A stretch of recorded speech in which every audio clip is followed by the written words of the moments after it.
What's up, y'all? This is your boy Eddie Jackson. Welcome back to the Drop That Podcast. Before we get into some wrestling talk, I want to give a shout out to our sponsor, Layback TV, okay? The number one fucking streaming service network of all. We'll cancel all your streaming services, all your networks, break your fucking contracts, over 10,000 channels, movies on demand, every sports channel, compatible on your iPhones, Androids, and your Fire Sticks, every HBO, multiple languages for you simple fuck. And it's only $25 a month, okay? Check them out. LAYBACKTV.com, okay? Now, let's get into some wrestling talk. Whoa! Here it is, guys. This fucking Saturday. I couldn't wait. I wanted to wait till after SmackDown, but I can't fucking wait. It's Saturday night's main event. Going down this Saturday on fucking Peacock and the NBC network, okay? Check this shit out. And it's going to be brought back in the same fucking location that it was debuted back in 86. Okay? In Uniondale, Long Island, New York at the Nassau Coliseum. Okay? This shit is going to be fire. Okay? And we got our segment. Who you got? Okay? It's going down. This is going to be a dope card. 5 matches, you know what I mean, on Saturday night's main event. I can't wait to see what the set is going to fucking look like. And on commentary, we got Jesse, the Body Ventura, WWE Hall of Famer. It's going down. We bringing him back. Commentator is going to be GOAT.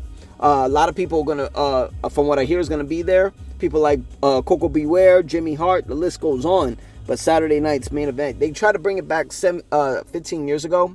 I don't think it had that same spark. I don't think the money was behind it so much. But now it is. Because not only is it brought back where it's going to be this Saturday at the Uniondale, Long Island, New York, Nassau Coliseum, where it originally debuted in 1986. Okay?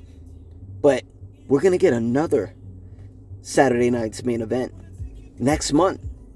Next month. In San Antonio, Texas. You know what that means? We ain't got to wait for a big event. Because our next big PLE is going to be the Royal Rumble, February 1st. You know what I'm saying? So, we're going to get something going on in January. I can't fucking wait. And it's going down. So, without further ado, let's get into our segment with Who You Got. Now, we got the semifinals going down for the first ever Women's U.S. Champion. Okay?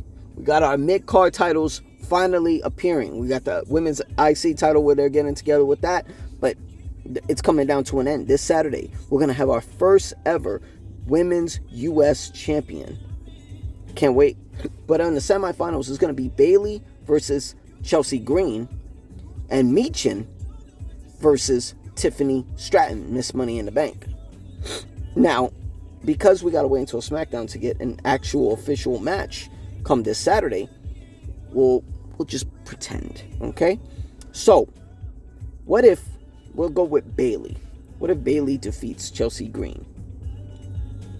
If Bayley faces Michin, I got Bayley. Now, if Bayley faces Tiffany Stratton, I got Miss Money in the Bank winning that one. Now, with Chelsea Green, if Chelsea Green takes on Michin, there's a lot of power behind Chelsea Green. A lot of fans getting behind her, so I'm going to go with Chelsea Green. But if Chelsea Green takes on Tiffany Stratton, I got Tiffany all fucking day. So, on an entertainment level, storyline level,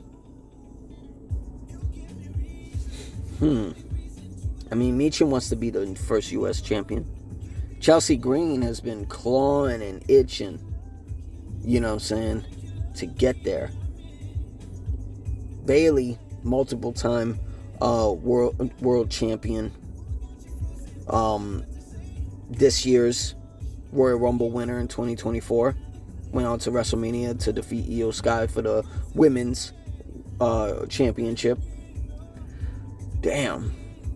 But if we're looking at all 4 women, who has the most power and the biggest storyline going on, I gotta say it's Miss Money in the Bank, Tiffany Stratton. I feel like she should win, right? I think she defeats Michin. Sad to say, Michin has been earning opportunities. You know what I mean? She almost became the first ever NXT Women's North American champion over there at NXT. Didn't get it, but now she's this close to becoming the first ever Women's U.S. champion, right? But damn, it's gonna be interesting. I mean, Chelsea Green is not really a part of any storyline right now. Bayley kind of is. I see this happening. Just fuck with me a little bit, okay? This is what I see kind of happening. Let's say, for the sake of argument, Bayley defeats Chelsea Green, right? Nia Jax, the women's champion and queen of the ring, helps Tiffany Stratton win the U.S. championship, the women's U.S. championship, right? Helps her out. You know what I mean? Because, hey, she's already missed Money in the Bank. She's already been threatened to take my title. But what if I helped her win the U.S. title? Maybe she don't have to cash in on me. Maybe she could cash in on Liv. I'm going to help her win. I'm going to help her beat Michin. And Tiffany Stratton wins. Then there's Bayley versus Tiffany Stratton. I see this going two ways. Let's say Nia Jax fucks up and costs Tiffany Stratton the women's U.S. championship to Bayley, right? Stick with me. But that right there, costing her the title, helps Tiffany Stratton make up her mind on who she's cashing in. And that is Nia Jax WWE Women's Championship. Now, here's another one. Tiffany Stratton versus Bayley. What if Bayley gets cost that title from the one that took the spot at War Games by the one and only Jade Cargill? What if Jade comes back and costs Bayley the match because she thinks she's the one who attacked her?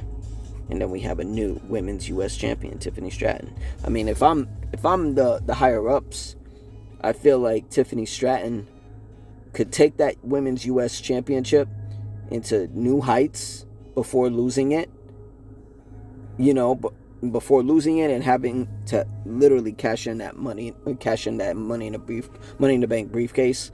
You know what I mean? Like, she don't have to cash it in, not yet. She's having so much fun, you know, threatening to do it.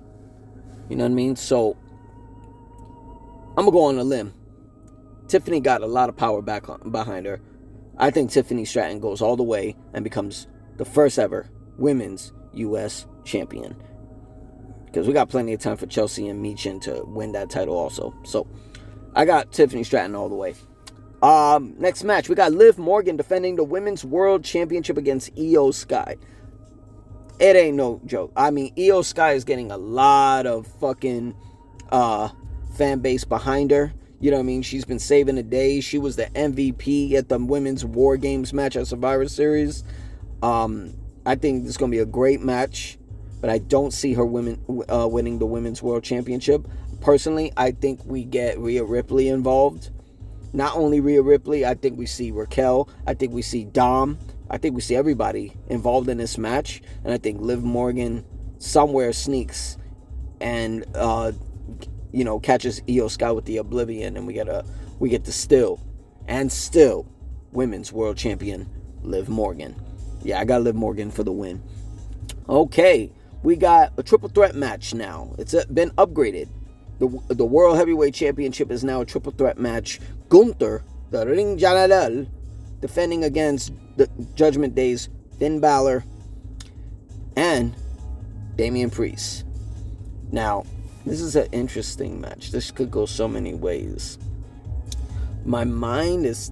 I mean, word has it Finn Balor's going to get that push he's been itching for a while, for the past 2 years.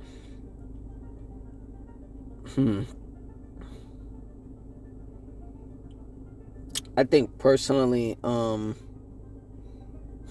this is an interesting one. I don't see Damian Priest winning it. I mean, I think he's too distracted with Finn. And what the hell? I got Finn Balor winning the World Heavyweight Championship. Why the fuck not? I think he loses soon the World Tag Team Championship he has with JD McDonough, but I think he gets the World Heavyweight Championship around his waist. So I got Finn Balor for the win. Sami Zayn versus Drew McIntyre. I think there's some shit with Drew. I like every time he comes in. Drew is a great storyteller. I love his promos. His matches are always dope as fuck.